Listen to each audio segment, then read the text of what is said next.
Hello दोस्तों, आज हम लेकर आए हैं रे ऑप्टिक्स का लेक्चर नंबर 5। तो आज हम देखेंगे रे ऑप्टिक्स लेक्चर 5 में मिरर का फॉर्मूला यूज करेंगे। ठीक है, तो कैसे मिरर का फॉर्मूला हम लोग डिराइव करेंगे। ठीक है, यू वी और एफ में रिलेशन। ठीक है ना, चलिए आइए हम लोग क्या करते हैं, स्टार्ट करते हैं कि फोकस दूरी, वस्तु की दूरी और तथा प्रतिबिंब की दूरी में क्या संबंध है। ठीक है, चलिए स्टार्ट करते हैं। हमारा पहला लेक्चर रहेगा। आज का टॉपिक आप लोगों का है कन्वेक्स मिरर या कनकेव मिरर। ठीक है, तो हम लोग पहले कनकेव मिरर में देख लेंगे। ठीक है, कनकेव मिरर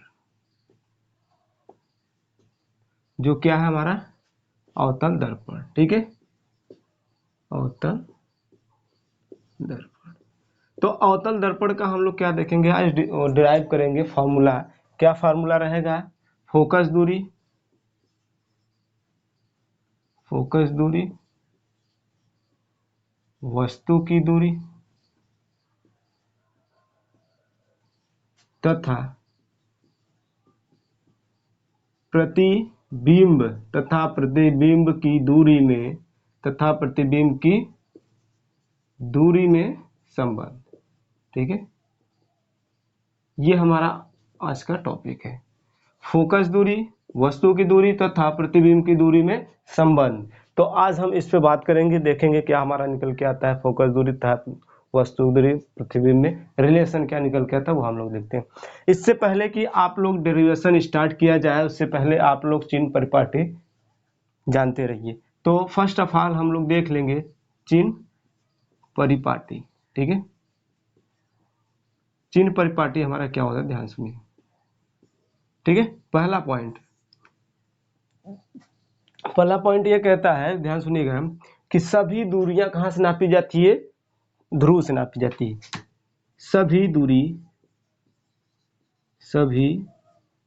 दूरी दर्पण के ध्रुव से मापा जाता है। ठीक है, दूसरा पॉइंट क्या कहता है इसमें, दूसरा पॉइंट ये कहता है यदि प्रकाशिक किरण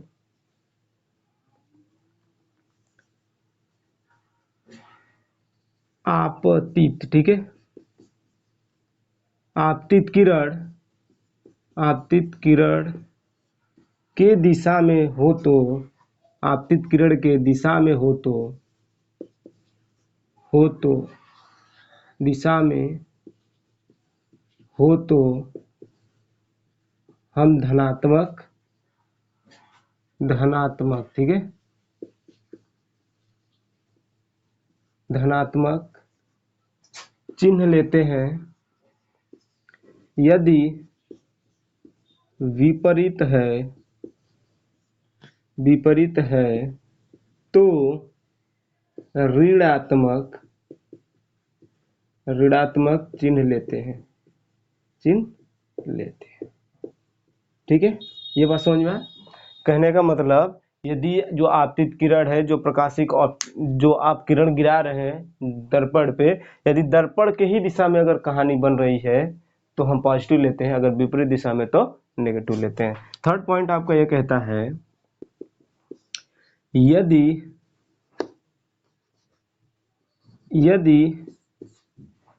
दूरी मुख्य अक्ष के, यदि दूरी मुख्य अक्ष की ऊपर हो तो धनात्मक तथा नीचे हो तो ऋणात्मक चिन्ह लेते हैं। ठीक है, ऋणात्मक चिन्ह लेते हैं। ये सारी चीजें समझ में आया। यदि सभी दूरियां हम क्या करते हैं, दर्पण के ध्रुव से मेजरमेंट करते हैं, मापते हैं। दूसरा कि कोई भी प्रकाश किरण अगर इस डायरेक्शन में जा रहे तो प्रतिबिंब या जो भी हमें मेजरमेंट अगर प्रकाश की किरण की दिशा में मेजरमेंट करना हुआ तो हम पॉजिटिव लेंगे, यदि विपरीत दिशा में है तो निगेटिव लेंगे। जैसे मुख्य अक्ष, ये मुख्य अक्ष आपका है, मुख्य अक्ष के ऊपर वाले डायरेक्शन जो भी मेजरमेंट हम लेंगे उसे पॉजिटिव लेंगे और मुख्य अक्ष के नीचे वाला मेजरमेंट को हम चिन्ह में नेगेटिव लेते हैं। चलिए आगे हम लोग इसका, यहाँ तक हो गया है चिन्ह परिपाटी, आप लोग याद रखते रहिए। चलिए फिगर नुमा मैं थोड़ा सा बता दूंगा कैसे इसका मेजरमेंट होता है, पहले ये आप पॉइंट याद रखेंगे, ठीक है। चलिए इस पॉइंट को हम फिगर नुमा आपको एक बार और बता दे रहे हैं, ध्यान सुनिएगा समझिएगा, ठीक है। देखो ये आपका क्या है, मिरर है। कैसा मिरर है, अवतल दर्पण। ये आपका क्या हो गया, ध्रुव हो गया। इसको क्या बोलते हैं, मुख्य अक्ष, है ना जी, मुख्य अक्ष हो गया। ये आपका ध्रुव हो गया, इसको पोल बोलते हैं। ये आपका मिरर मान लेते हैं M1 M2, ठीक है ना जी। चलो अब यदि इंसिडेंट आपतित किरण, ठीक है, आपतित किरण उधर जा रही है, आपतित किरण यदि इस डायरेक्शन में हो तो पॉजिटिव लेते हैं, ठीक है। यदि इधर आ रही है, ठीक है, अगर सारी डिस्टेंस मेजरमेंट हम किधर करें, दूरियां पॉजिटिव होते हैं, इस डायरेक्शन के लिए दूरी पॉजिटिव होती है। क्या होती है, पॉजिटिव। यदि इधर हम मेजरमेंट करते हैं, हमारा प्रतित किरण इधर है, मेजरमेंट अगर इधर कर रहे हैं तो पॉजिटिव होगा, अगर इधर कर रहे हैं तो नेगेटिव होगा, ठीक है। ये नेगेटिव, यदि ऊपर हो रहा है तो पॉजिटिव होगा, यदि नीचे है इधर तो नेगेटिव होगा, ठीक है। ये चीजें हो गई। तो ये था आपका छोटा सा डेरिवेशन के रूप में, आप समझिएगा। जिससे कोई प्रकाश की किरण इस डायरेक्शन में जा रही है तो उसी दिशा में क्या बने, मेजरमेंट ले रहे हैं, दूरी को नाप रहे हैं तो पॉजिटिव होगा, उसके विपरीत ले रहे हैं तो निगेटिव होगा, नीचे ले रहे हैं तो भी निगेटिव, ऊपर रहेगा तो भी पॉजिटिव होगा, ठीक है। ये चीजें हो गया। चलो हम लोग सूत्र को डिराइव कर लेते हैं। सूत्र हमारा होगा, ठीक है, U V और F में संबंध, ठीक है। ये संबंध हम लोग देखेंगे, ध्यान से देखिए, ठीक है। चलो तो हम एक मिरर लेंगे, ये मिरर हमारा हो गया, ध्यान सुनिए। ये मिरर कैसा होगा, अवतल दर्पण, भाई हम अवतल दर्पण की बात करें तो अवतल दर्पण मिरर होगा। ये हमारा पोल हो जाएगा जिसे P ले लेते हैं। ये आपका सेंटर मान लेते हैं सेंटर क्या होगा, C, ठीक है, C ले लेते हैं। चलो यहाँ पे C ले लेते हैं, है ना।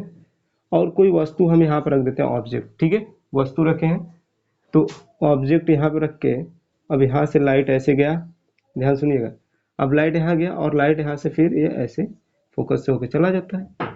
तो अब एक हम क्या कर दें, परपेंडिकुलर लाइन खींच दें, जिसे P डैश ले लेते हैं और इसकी मेजरमेंट H हो गया और यहाँ से एंगल ये तो समझ में है, जैसे कोई लाइट यहाँ गया पॉइंट M पे, ठीक है, और ये रिफ्लेक्ट होके चला आया, कहाँ से, फोकस से होके ही आता है। आपको पता है मुख्य अक्ष के जिस बिंदु से होके जाता है उसे मुख्य फोकस कहते हैं, ठीक है। तो ये समझ में है। अब इस सेंटर से होके जाता है तो हम जानते हैं कि सेंटर से एक नॉर्मल भी खींच सकते हैं जिसे n बोलते हैं।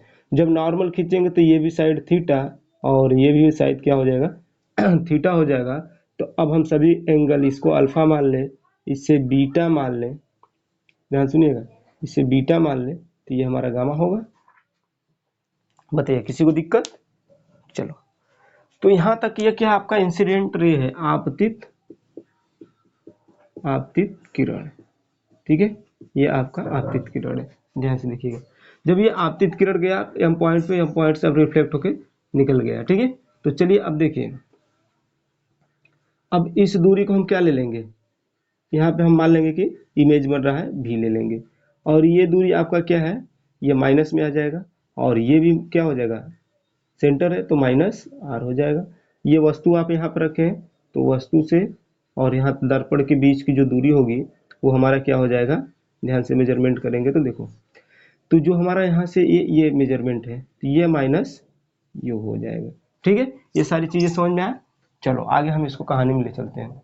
देखिए हम त्रिभुज किस में ले लें, त्रिभुज OMP dash, OMP dash, OMP dash, ध्यान से देखिएगा। OMP डैश में क्या बता रहा है, ये O है एम है पी डैश, ये जो आप डॉट डॉट लाइन खींचे हैं ये वाला पतला सा ये ठीक है, ये जो आप परपेंडिकुलर डाले हैं मुख्य अक्ष पे ये आपका एच है। चलो इसको थोड़ा साफ बना देते हैं थोड़ा, ओए होए क्या हो गया, चलो ये अब दिख रहा है साफ साफ, हाँ ये एच हो गया, ये तो दिख रहा है। चलो ये हमने परपेंडिकुलर एक लंब रेखा खींचा है जो जिस पॉइंट पे गिर रहा है उसे हम पी डैश माने हैं। तो हमारा एक त्रिभुज दिख रहा है ओ एम पी डैश, तो ओ एम पी डैश में आपको क्या निकल के आ रहा है देखिएगा, तो आपको मेजरमेंट में इस तरह से होगा, ऐसे ऐसे ऐसे। तो जिस पॉइंट पे ये मिल रहा है पी डैश होगा, ये अल्फा है, इसके रिस्पेक्ट में ये क्या है चलो इतना समझो, ये अल्फा है ये निकल के आ रहा है। तो tan अल्फा बराबर देखो ये आपका क्या हो गया है एच हो गया, देखो ये वाला एच है और यहाँ से यहाँ तक की दूरी, यहाँ से यहाँ तक की दूरी क्या है माइनस यू है। तो इसके लिए क्या हो जाएगा tan अल्फा बराबर एच अपान माइनस का यू हो जाएगा। इसी तरह tan बीटा बराबर देखिए, चलिए tan बीटा के लिए हम क्या लेंगे, यहाँ पे कोई चिन्ह कर देते हैं, मान लेते हैं क्या मान लें, चलो आई मान लेते हैं, ये आई हो गया।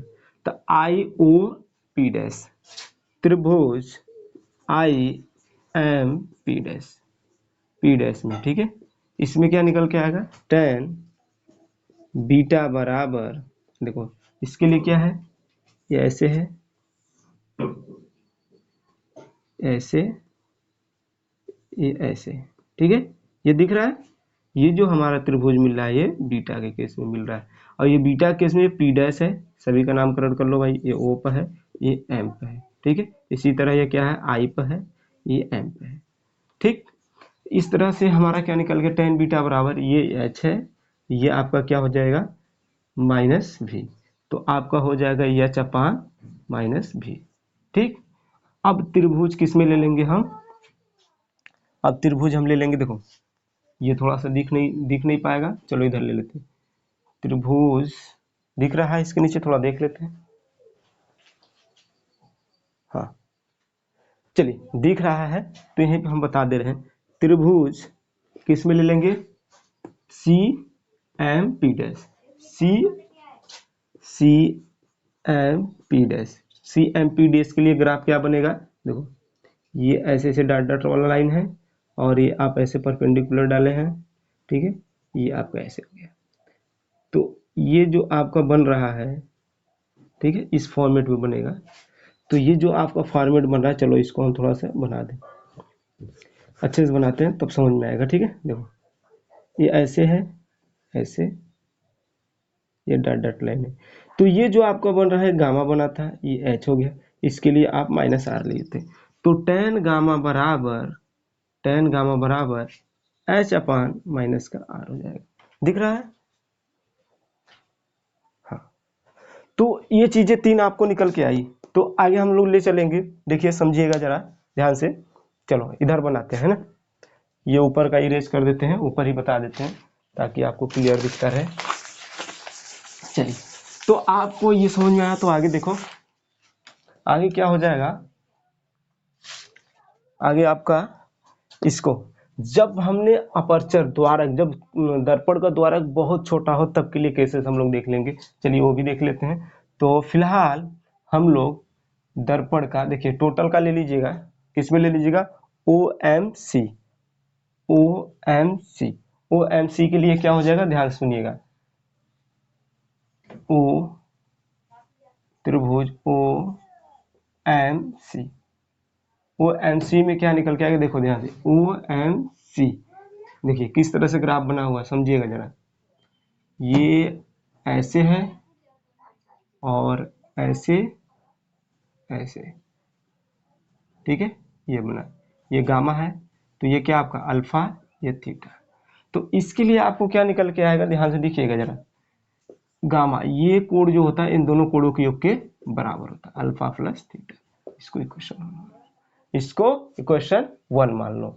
एंड एन अदर, और आगे क्या निकल के आएगा रिस्पेक्ट में देखिए जरा, आई ओ, देखो अगर सी एम आई ले लें तो सी एम आई के लिए क्या निकल के आएगा बताइए जरा। तो क्वेश्चन 2 में आपका ये निकल के आ जाएगा सिमिलरली सी त्रिभुज सी एम आई, ठीक है। इसके लिए आपका ग्राफ क्या दिखेगा, देखो ये ऐसे डाटा वाला लाइन है, ये बढ़िया वाला लाइन है, ठीक है। थोड़ा सा और जाओ भाई, ये ऐसे, तो ये जो दिख रहा है आपको, ये आपका था क्या बीटा, ये है गामा, ये भी क्या है थीटा।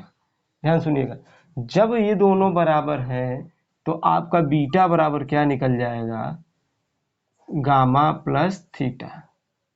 ये गामा है जी, तो गामा प्लस थीटा हो जाएगा, ठीक है। ये चीज समझ में, चलो जब यहाँ तक समझ में आया है तो आगे हम इसको विधिवत समझ लेते हैं और भी तरीके से। तो ध्यान समझिएगा, ये फिगर से ही सारा काम हो रहा है। देखो हमने पहले क्या लिया है, ओ एम सी, तो ये वाला देखो, ये यहाँ से यहाँ और यहाँ से यहाँ, ये इसको मैंने यहाँ पर निकाला, ठीक है। देखो ये अल्फा हो गया, ये थीटा, ये अल्फा यहाँ थीटा, और इसके रिस्पेक्ट में गामा, ये गामा है, ठीक है।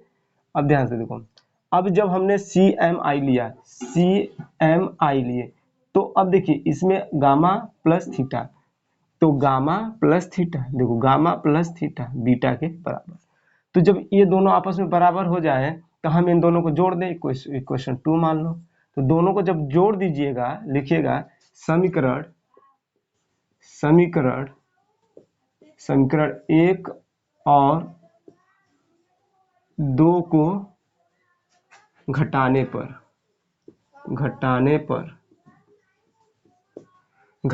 ठीक है, चलो घटा दीजिए, वेरी गुड। तो गामा घटाइएगा तो थीटा से थीटा खत्म हो जाएगा, बिल्कुल खत्म हो जाएगा सर जी। चलो गामा माइनस बीटा बराबर अल्फा माइनस गामा, ये होगा। अब देखो ये भी गामा माइनस है, इधर प्लस है, ये इधर पक्षांतर हो जाएगा, ये क्या हो जाएगा, इधर पक्षांतर हो जाएगा। तो गामा प्लस गामा, अब ये हो जाएगा, देखो इधर माइनस इधर जाएगा प्लस, अल्फा प्लस का बीटा, है ना, अल्फा प्लस का बीटा हो जाएगा। अब ये हो जाएगा 2 गामा अल्फा प्लस अब बीटा। अब हमें अल्फा बीटा गामा का वैल्यू निकालना है, देखिए कैसे निकालते हैं हम लोग। चलिए इधर देखिए, गामा और अल्फा बीटा का वैल्यू हमें निकालना है तो बहुत स्मॉल अपर्चर लेते हैं। जैसे कि आप देखो, जैसे ये आपका मिरर है, मिरर में बहुत स्मॉल अपर्चर, बहुत छोटा सा, देखो एक तो ज्यादा बड़ा सा हो गया, ये बड़ा स्मॉल अपर्चर। जब स्मॉल अपर्चर मतलब फोकस, जो फोकस का द्वारक हो उसी को स्मॉल अपर्चर। तो फोकस का जो द्वारक होता है, फोकस का द्वारक मतलब जिससे प्रकाश परावर्तित होती है, वो सारी चीजें अगर बहुत छोटा हो जाए, एंगल भी हमारा छोटा हो जाएगा। देखो ये छोटा हो गया, अब देखिए प्रकाश यहाँ से गया ऐसे आया, अब ये एंगल बहुत छोटा हो गया, अब इससे परपेंडिकुलर खींचा मैंने, ये भी एंगल छोटा, ये भी छोटू सा। जब एंगल छोटा सा हो जाएगा तो आप लिखेंगे क्या, आप लिखिएगा, लिख दीजिएगा, बिल्कुल लिख दीजिएगा। देखो आप लिखेंगे कि जब छोटा द्वारक हो, जब छोटा द्वारक हो तो tan अल्फा बराबर, tan अल्फा अप्रोक्सीमेट किसके बराबर हो जाएगा, एच अपान माइनस यू। तो अल्फा बराबर क्या हो जाएगा, एच अपान क्या हो जाएगा, एच अपान माइनस यू, ठीक है। इसी तरह सिमिलरली tan बीटा बराबर अप्रोक्सीमेट, tan बीटा यही है, एच अपान माइनस भी, तो बीटा बराबर क्या हो जाएगा, एच अपान माइनस भी। यदि tan बीटा हो गया, tan गामा बराबर भी अप्रोक्सीमेट क्या हो जाए, एच अपान माइनस आर, तो वैल्यू क्या निकल जाएगा, गामा बराबर एच अपान माइनस आर। तो ये सारा वैल्यू आप देख रहे हैं, ये देखिए ये ग्राफ है, ये ठीक है। ये जो वैल्यू आप देख रहे हैं tan अप्रोक्सीमेट किसके बराबर हो जाए, जब बहुत छोटा द्वारक हो तो, ठीक है। बहुत छोटा द्वारक होगा तो tan alpha approximate H upon minus you के बराबर, ये जो हो जाएगा इसके बराबर अप्रोक्सीमेट हो जाएगा, तो अल्फा बराबर ये मिल जाएगा, बीटा बराबर हमें ये, गामा बराबर ये। तो हम पुटिंग दिस वैल्यू, तो ये वैल्यू हम क्या करेंगे, इस पे रखेंगे। गामा बराबर हमारा क्या है देखिएगा जरा, गामा बराबर 2, गामा बराबर h अपान माइनस का r, और हो जाएगा। देखो और देखिए इधर क्या है, अल्फा बराबर क्या थे, हाँ अल्फा बराबर है h अपान माइनस यू, ठीक है, प्लस प्लस देखो बीटा बराबर h अपान माइनस भी। यदि हम दोनों सभी जगहों से माइनस कॉमन लेके इधर ही काट देते हैं, चलो दोनों साइड से माइनस कॉमन लेके हमने काट दिया, और देखिए एच भी कट जाएगा, एच इससे कटे, ये दोनों कॉमन ले लिए, कट गए, तो बचा क्या, 2 अपान आर बराबर 1 अपान यू प्लस 1 अपान भी। अब देखो बात क्या आती है, अब यहाँ पे और बात आ गई, बात यहाँ पे ये आ गई कि जब, देखो यहाँ पे लिख रहा हूँ, जब P किसके डैश, P डैश के बराबर हो जाए, लगभग हो जाए, है ना, P डैश P के बराबर हो जाए, तब आपका क्या हो जाएगा, F बराबर R/2। तो इसको हम क्या लिख सकते हैं, देखिएगा यहाँ पे नीचे से, चलो ये आपका नॉर्मल है, ठीक है, चलो तो आप इसे लिख सकते हैं 1 अपान R/2 बराबर 1 अपान यू प्लस 1 अपान भी। तो ये आपका हो जाएगा, देखो ये वैल्यू F बराबर के हो गया, 1 अपान F बराबर 1 अपान यू प्लस 1 अपान भी। ये जो निकल के आता है ये क्या है, यू भी एफ में रिलेशन निकल के आया, जो यहाँ पे हम लोगों ने निकाला वो ओवरऑल क्या है, 1 अपान एफ प्लस 1 अपान भी plus 1 upon 1 upon you plus 1 अपान भी। ये जो निकल के आया है यही यू भी और एफ में रिलेशन है या संबंध है, ठीक है। तो इससे हम एक न्यूमेरिकल कर लेते हैं जिससे कि हमारा ये चीजें क्लियर हो जाए, राइट। चलो इतना सारा चीज अगर आपको समझ में आया तो वेरी गुड, नहीं आया तो फिर से एक बार वीडियो को रिवर्स करके देख लेना, समझ में आ जाएगा, ठीक है। चलो फिगर को मैं एक बार और समझा देता हूँ। कोई प्रकाश की किरण, मिरर दर्पण जो है आपका, दर्पण कैसा है, अवतल दर्पण है, तो अवतल दर्पण के किसी बिंदु जो कि हमने माना m है, m से टकराकर मुख्य अक्ष के किसी पॉइंट से जा रहा है, ठीक है। तो हमने उसके रिस्पेक्ट में परपेंडिकुलर लंब या परपेंडिकुलर रेखा खींचा जिसे हम अभिलंब बोलते हैं, और अभिलंब कहाँ से होकर जाता है, हमेशा सेंटर से होकर जाता है, जिसे हमने सेंटर से लेकर एक अभिलंब खींचा। तो आपतित किरण एंगल थीटा है, तो इनसे रिफ्लेक्शन एंगल, परावर्तित एंगल भी थीटा हो गया। तो इन सब केसों में हम देखें, इसको अल्फा मान लिए, इसको बीटा मान लिए, इसको गामा मान लिए। तो जब हमने इन सारे एंगलों को मान लिए तो हमने एक परपेंडिकुलर रेखा खींचा किस पे, मुख्य अक्ष पे, जिसे हम P डैश माने, इसकी ऊंचाई हमने क्या ले लिया, h, ठीक है। h लेने के बाद हमने देखा त्रिभुज OMP में, त्रिभुज OMP डैश, P डैश है जी, P डैश है, सब P डैश है, ठीक है। तो P डैश तो tan अल्फा हो जाएगा, tan अल्फा बराबर ये हो गया, ठीक है, लंब बटे आधार, ठीक है, tan थीटा बराबर ये होता है। तो लंब h है, आधार क्या है माइनस यू, तो h अपान माइनस यू। इसी प्रकार IMP में, IMP डैश में देख रहे हैं आप tan बीटा दिया है क्योंकि इसके एंगल बीच में बीटा है। तो अब देखिए क्या है, लंब h है और क्या आधार माइनस का भी है, तो h अपान माइनस भी। सिमिलरली CMP डैश, तो देखो ये दूरी r है, तो ये दूरी r हो गई, सामने क्या h है, तो ये h हो जाएगी, यहाँ पर लिख लेना C, और ये आपका क्या है P डैश, और यहाँ M हो गई। तो इसके रिस्पेक्ट में देखो तो ये h हो गया लंब, और आधार क्या है r, तो ये हो गया। जब बहुत छोटा द्वारक होता है तो उसके लिए हमने क्या कर लिया, वैल्यू अल्फा के बराबर हो जाएगा, क्योंकि बहुत स्मॉल अपर्चर रहता है, बहुत स्मॉल द्वारक रहता है, तो नियर अबाउट लगभग बहुत छोटी सा बनता है, तो जिसे हम अप्रोक्सीमेट अल्फा बराबर इतना मान लेते हैं, बीटा बराबर इतना, और गामा बराबर इतना, जो वैल्यू आपका है, ठीक है, अप्रोक्सीमेट के केसेस में। तो आप देखते हैं OMC में, OMC एक त्रिभुज जैसा दिख रहा है, जो कि यहाँ पर मैंने निकाल के रख दिया है, ठीक है, इसमें से ही इसको निकाल लिया। तो गामा बराबर क्या हो जाएगा, अल्फा प्लस का थीटा हो जाता है, क्योंकि ये एंगल जो होता है इन दोनों अंदर आंतरिक कोणों के योग के बराबर होता है। सिमिलरली ये भी क्या हो जाएगा, जो बाहरी कोण है वो आंतरिक कोणों के योग के बराबर हो जाएगा। अब दोनों को हमने यहाँ पर क्या कर दिया, समीकरण 1 और 2 को घटाने पर, ठीक है, समीकरण 1 और 2 में घटाने पर, समीकरण 1 और 2 घटाने पर तो हमें निकल के क्या आता है, ये वैल्यू निकल के आता है, ठीक है। जब ये वैल्यू निकल के आया तो इस वैल्यू में हमने क्या किया दिया, इन सारे अल्फा बीटा गामा का वैल्यू पुट कर दिए, और आप जानते हैं जब P डैश P के लगभग बराबर हो जाए तो F बराबर R/2 हो जाएगा, तो हम क्या करेंगे, r/2 किसके बराबर हो गया, f के बराबर, इसलिए 1/f बराबर 1/u v plus 1/v, 1/u plus 1/v। ये था आपका फोकस दूरी और प्रतिबिंब और वस्तु की दूरी में संबंध। चलिए एक क्वेश्चन कर लेते हैं इस पे, ठीक है। चलो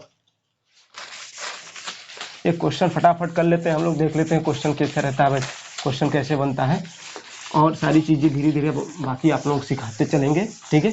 तो घबराने की बात नहीं, क्वेश्चन तो बढ़िया बढ़िया होगा। तो क्वेश्चन क्या है अपना, किसी वस्तु की फोकस दूरी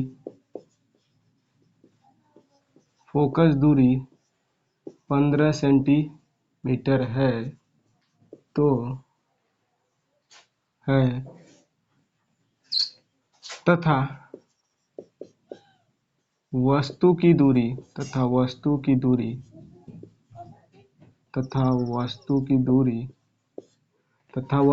दूरी 20 सेंटीमीटर है, तो प्रतिबिंब ज्ञात कीजिए। देखिए, तो प्रतिबिंब ज्ञात करने के लिए आप क्या करिएगा, क्या क्या लिख रहा हूँ, कीजिए, ठीक है। प्रतिबिंब कैसे ज्ञात करते हैं, थोड़ा लाइट कट चुकी है तो वीडियो थोड़ा सा डाउन हो जाएगा, तो हम लोग देख लेते हैं। तो देखिए, किसी वस्तु की फोकस दूरी 15 सेंटीमीटर दिया है तथा वस्तु की दूरी 20 सेंटीमीटर दिया है, तो प्रतिबिंब की दूरी ज्ञात करना है, तो प्रतिबिंब ज्ञात कीजिए, ठीक है। प्रतिबिंब की दूरी ज्ञात कीजिए, तो प्रतिबिंब की दूरी ज्ञात कीजिए, ठीक है, ज्ञात कीजिए।